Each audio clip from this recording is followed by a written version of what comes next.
imbeni kwa furaha, sifuni, sifuni Ekaristi.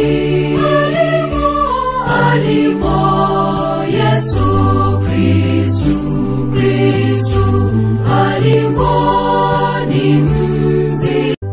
Hii ni Ekaristi